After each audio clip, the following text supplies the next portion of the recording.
For 45 years, he lived a quiet life, an ordinary man with dark secret buried beneath smiles and handshakes. But when a dusty red notebook surfaced, filled with names no one had ever seen, everything unraveled. What was hidden for decades has finally come to light, and the face of a trusted neighbor became the face of a serial killer. This is the story of how justice came knocking, half a century too late. Woman detectives, stay with us, because what they discovered inside that notebook will haunt you. For 45 years, he lived among us, a father, a neighbor, a man with a smile too ordinary to suspect. But behind that smile were the eyes of a predator and the blood of 8 women.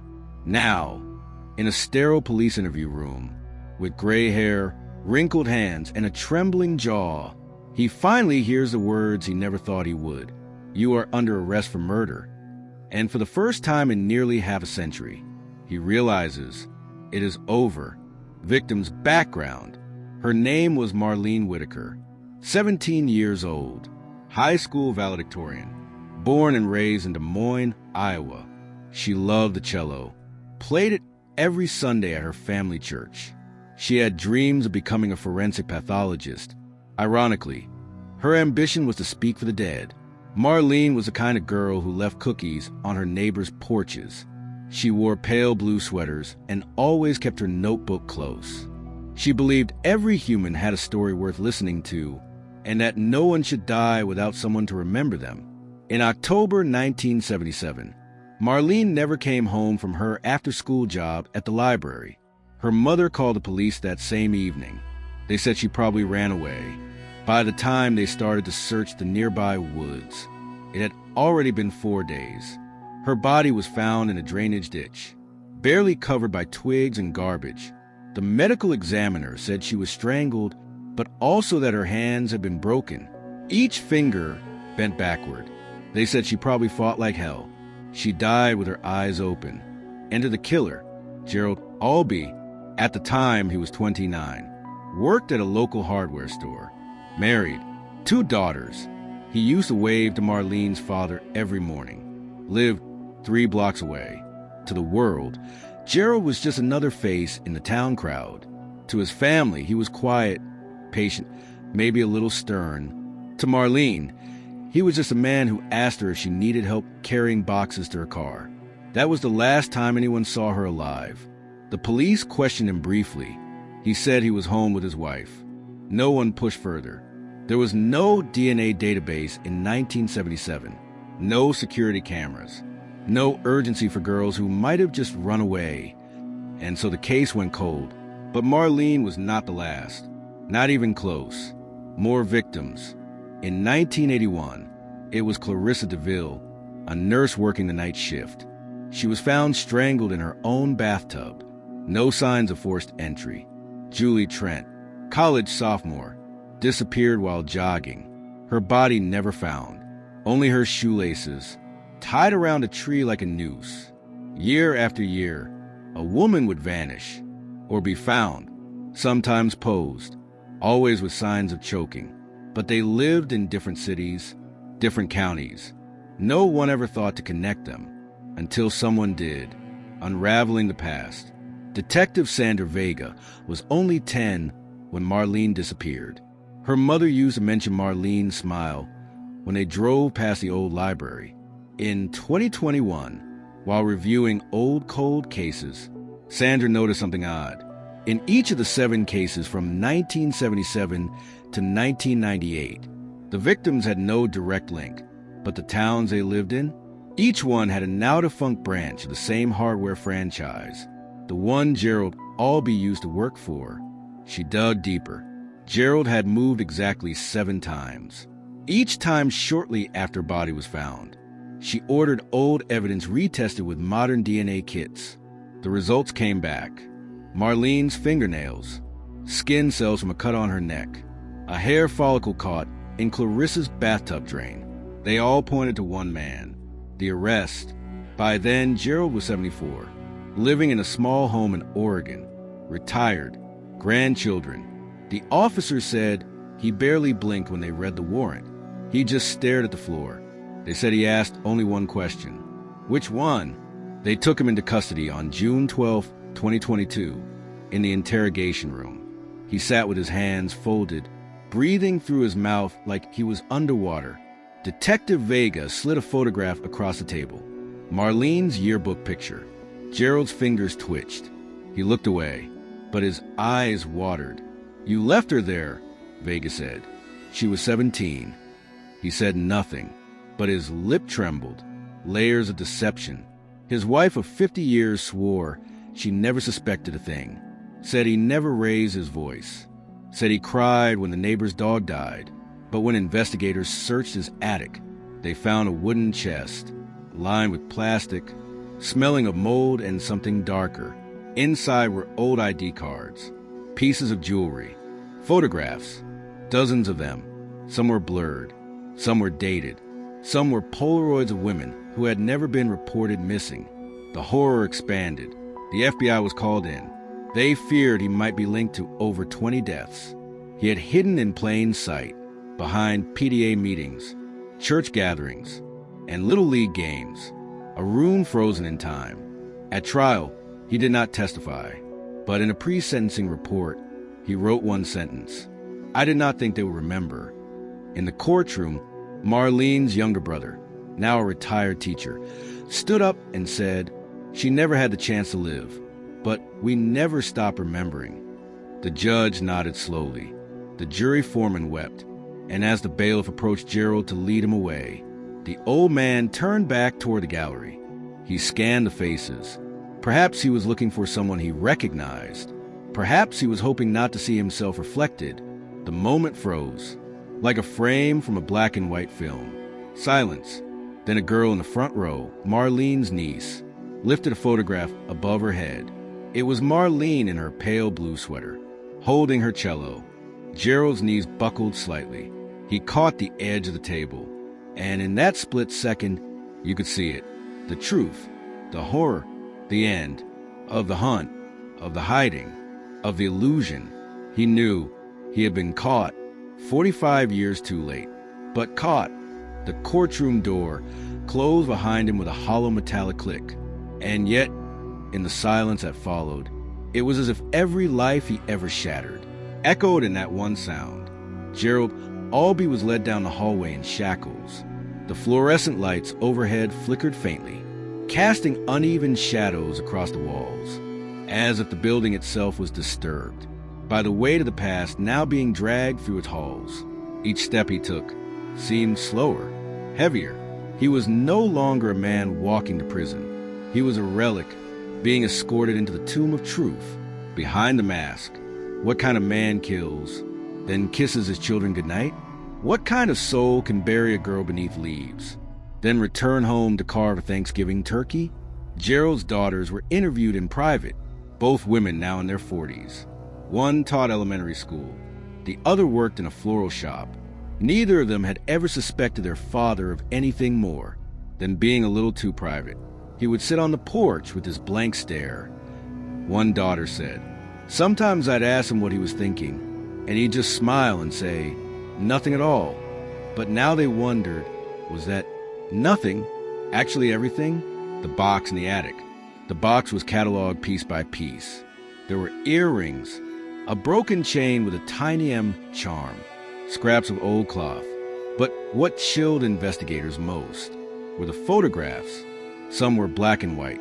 Others had that sickly yellow hue of 1970s Polaroids. But each one featured a woman, moments before her death. Some were smiling.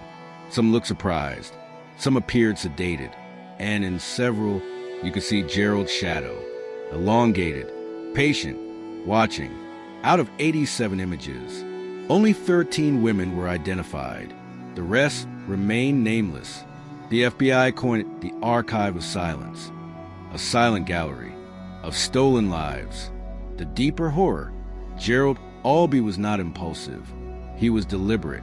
He would move to a new town, start small talk at the grocery store, volunteer at church, fix someone's fence for free.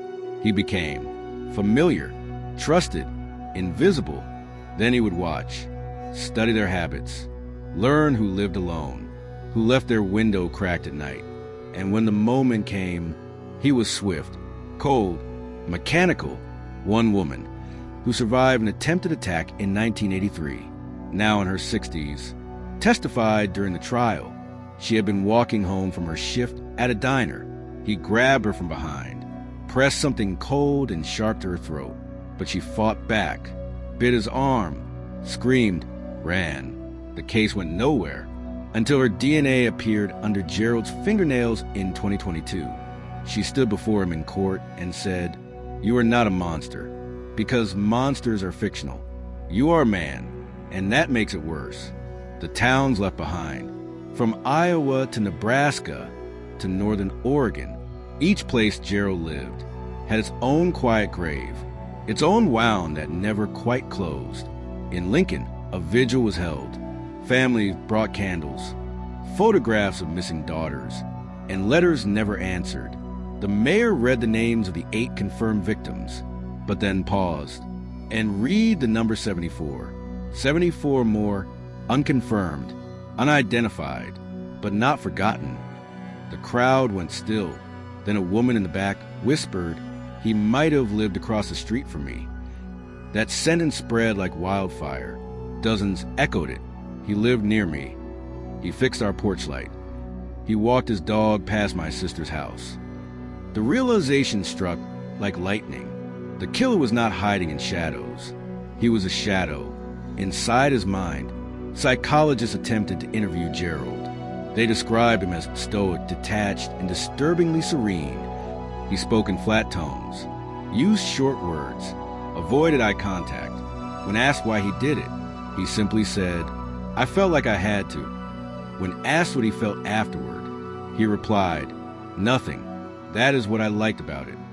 He showed no remorse, only inconvenience, as if being caught was not about guilt, but about interruption. One psychiatrist said, it was not rage, not sexual gratification. It was about control, about knowing he could take someone away and never be stopped. The final realization, in his prison cell, Gerald sits most days without speaking. His fellow inmates avoid him, not out of fear, but because of the cold that seems to radiate off him.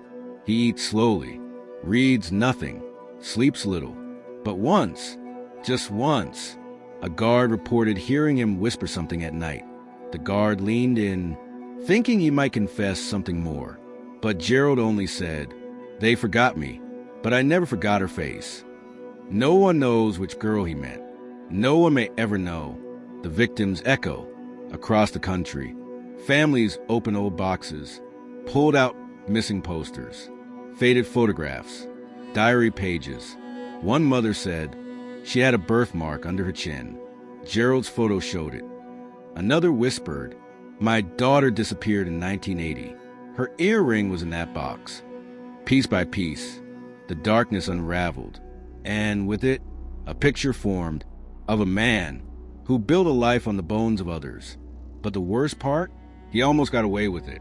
Back in the interrogation room. The camera footage is time-stamped 6:27 a.m. Gerald sits in a gray t-shirt, wrists chained to the table.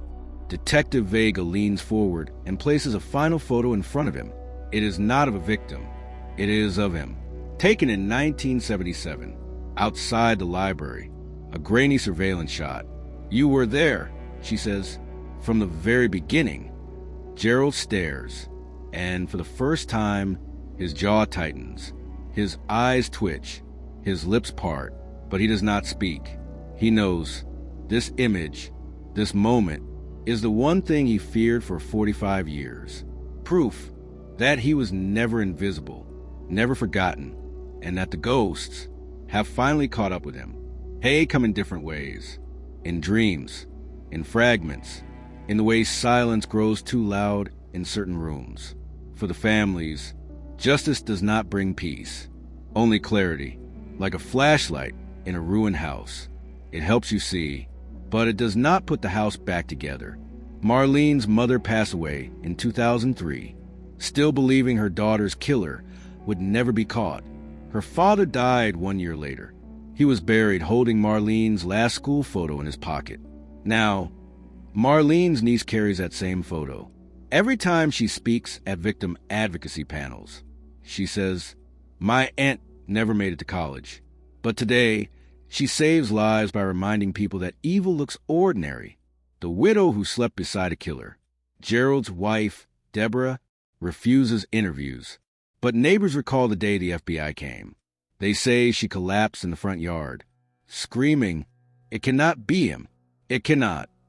They had been married for 51 years. She washed his clothes, made his lunch, held his hand in church. And yet, he had a locked drawer in the garage that she was never allowed to open. She thought it held old receipts. It held trophies. One of their daughters told reporters, "He was the safest person I knew. The safest." Then she broke down crying, unable to finish the sentence. The archive grows. After Gerald's arrest, an online database was created, the All Be Victim Registry, a digital museum of faces. Each photo from the attic box was uploaded, some pixelated, some sharpened, some showing terrified expressions, others calm, as if they had no idea they were in the presence of a killer. People from across the U.S. began writing in, "I think that's my cousin. She disappeared in 1984. My mother looked just like this in her 20s. As of this year, 21 additional women have been identified. Some had never been reported missing. Some had families who were told they simply ran off. One photo matched a woman whose body was found in 1985 in the Columbia River. She had never been named. Until now, her name was Alina Grace. She was 23. She worked in a bookstore. She used to leave love notes in library books for strangers to find. Now, someone finally said her name again. After 40 years of silence, cold case files reopened. Gerald's arrest sparked a nationwide audit of unsolved homicides. Dozens of cases were pulled from archive basements. A new generation of detectives began chasing old ghosts. One rookie officer in Montana found a box labeled, "Case number 382, female, age 19, strangled, no suspect." Inside, a single torn page from a journal was stapled to the file. It read, "He seemed kind. He offered to walk me home. Said I reminded him of someone. That girl's name was Jessica Till." Her photo matched one found in Gerald's box. Case closed, but the wound reopened. A wound that stretches across decades, across states, across every town Gerald ever touched. Inside the prison walls, Gerald Albee now lives in a maximum security prison in Washington state. He is not allowed contact with the outside world. No letters, no visits, no calls.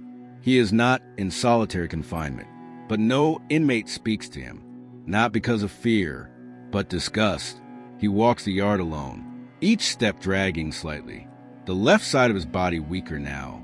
Strokes, the guards say, age catching up to him, but his mind still sharp, still watching, still silent.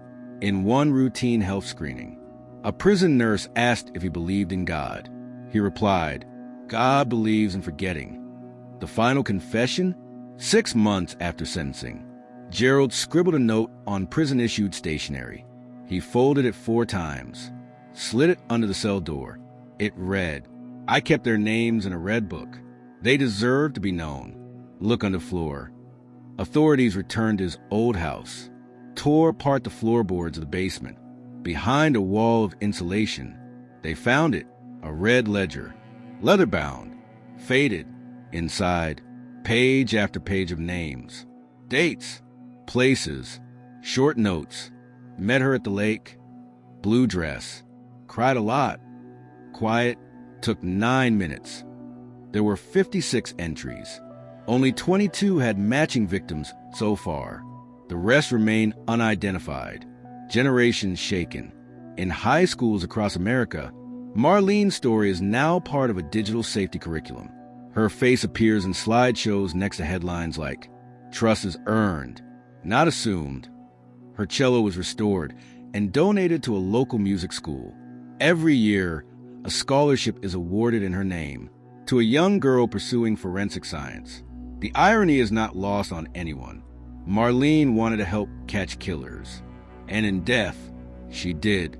A portrait of deception, Gerald's mugshot sits beside his wedding portrait on national news segments. One side shows a smiling man with a young bride. The other shows an aging predator with dead eyes, no remorse, only revelation. The contrast is horrifying because it forces one terrifying question. How many others walk among us, smiling, kind, helpful, but hiding something darker behind their teeth? A town that will never forget. Des Moines erected a plaque near the old library. It reads, "In memory of Marlene Whitaker and all the voices stolen by violence, we remember, we listen, we speak their names." Every October 14th, people gather with candles, soft cello music playing in the background, not to mourn, but to refuse forgetting. In the end, there is no full closure, no clean ending, only echoes, the creak of attic floorboards, the rustle of leaves, the sound of a young girl's laughter, frozen in a photograph that sat hidden for 45 years, and the face of a man who thought the world would never catch up. But it did, one cold morning, with a warrant, a photo, and a whisper of a name he thought time would erase. Marlene, she came back for him. The Red Ledger became national news. Every true crime podcast, every late-night headline, every forum, every family reunion, people were asking, could someone I lost be in that book? The FBI opened a national task force. They called it Project Silent Names. DNA labs work around the clock. Old rape kits long buried in dusty evidence rooms were unsealed and processed.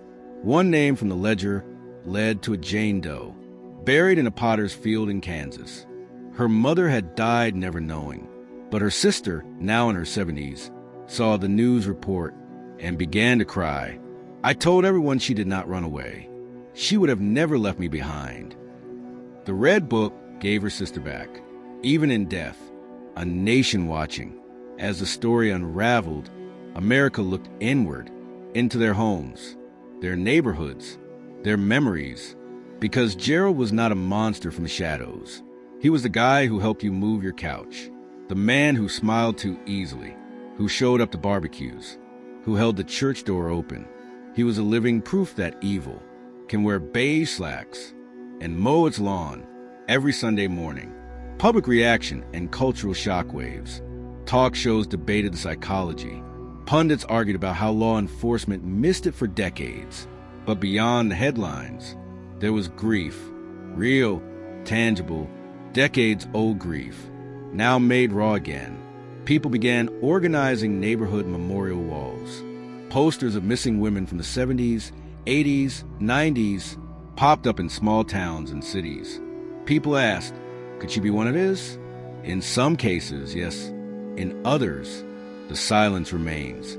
But Gerald's crimes opened something larger, a collective reckoning.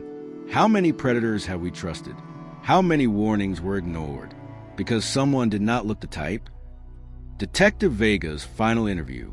Detective Sandra Vega appeared on 60 Minutes. 5 months after the Red Book discovery. She looked tired, older than before, but her voice was steady. She said, the scariest part was how easy it was for him. He blended in. He adapted. He knew how to make people feel safe. And that should terrify all of us. When asked what finally brought him down, she smiled faintly. A 17-year-old girl who fought back and left her killer's skin under her nails. Justice, she reminded the audience, sometimes comes late, but it comes. The survivors speak. Several women who narrowly escaped Gerald were given the chance to speak. At a closed hearing, one, now a grandmother, said, I remember his breath. It smelled like coffee and peppermint. I was 14. I pretended to be unconscious. He left me in the woods. I never told anyone until last year. Another woman flew from Canada. She had no idea he had even tried to kill her until she saw her own photo on the news, taken from behind a tree. She stared into the courtroom camera and said, I never knew I was a target, but I lived, and that's why I am speaking now. Inside his final years, Gerald Albee is now 76. He has lost significant motor function, on his left side. He is fed a controlled diet and kept under suicide watch, though he shows no signs of harming himself. When a reporter once asked a corrections officer what Gerald does all day, he replied, he sits on his bunk and stares at the corner of the wall for hours, like he is waiting for someone. One night, during a routine bed check, a guard claimed to hear him whisper, they still know the power of a name. At the heart of this case, beyond the blood, beyond the evil, is the power of remembrance. Every time a photo from Gerald's box is identified, the victim gets her name back. She becomes more than a statistic. She becomes someone's sister, daughter, lover, friend. The silent ones finally speak. Through DNA, through memory, through justice. A mother's letter never sent. In Marlene's belongings, tucked inside a shoebox, was an unsent letter from her mother. It was dated 3 weeks after her funeral. She had written it in private, never mailed it. It read, Dear Marlene, I do not know where you are, but I hope there is music. I hope you are playing your cello on a porch filled with stars. I still set your plate at the table. I still fold your favorite sweater. They say time heals all things, but I think time only teaches us to carry the pain more quietly.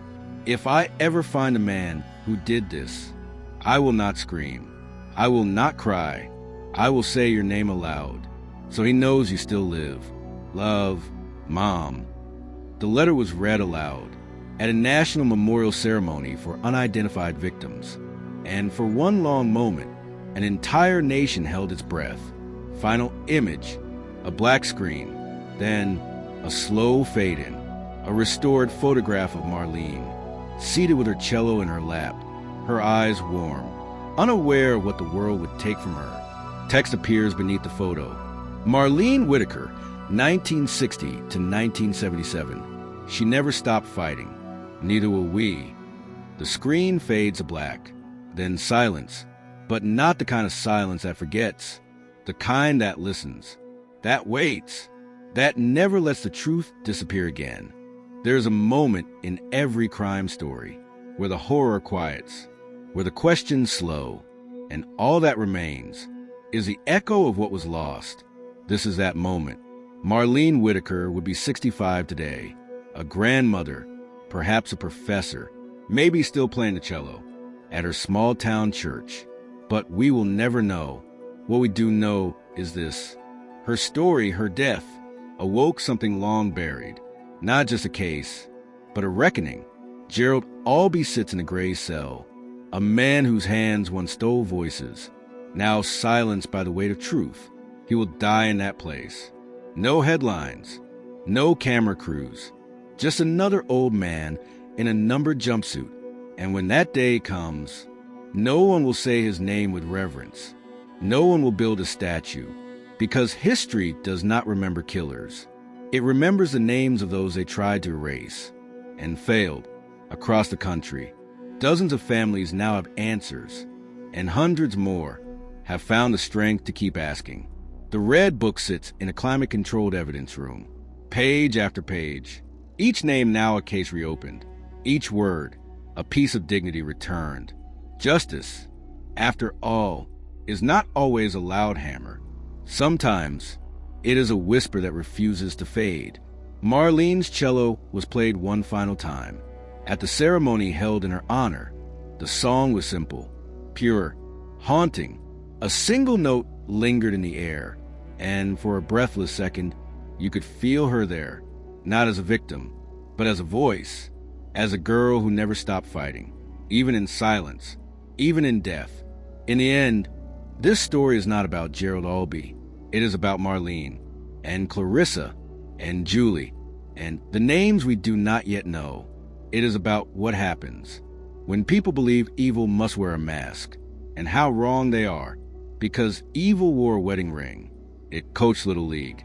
It smiled at neighbors, and still it was caught, not by luck, not by chance, but because someone remembered, because someone kept asking, because someone would not let it go. And maybe that is the final truth, that justice is not what ends a story. It is what allows it to be told, all the way through. So let us say their names. Let us remember their faces.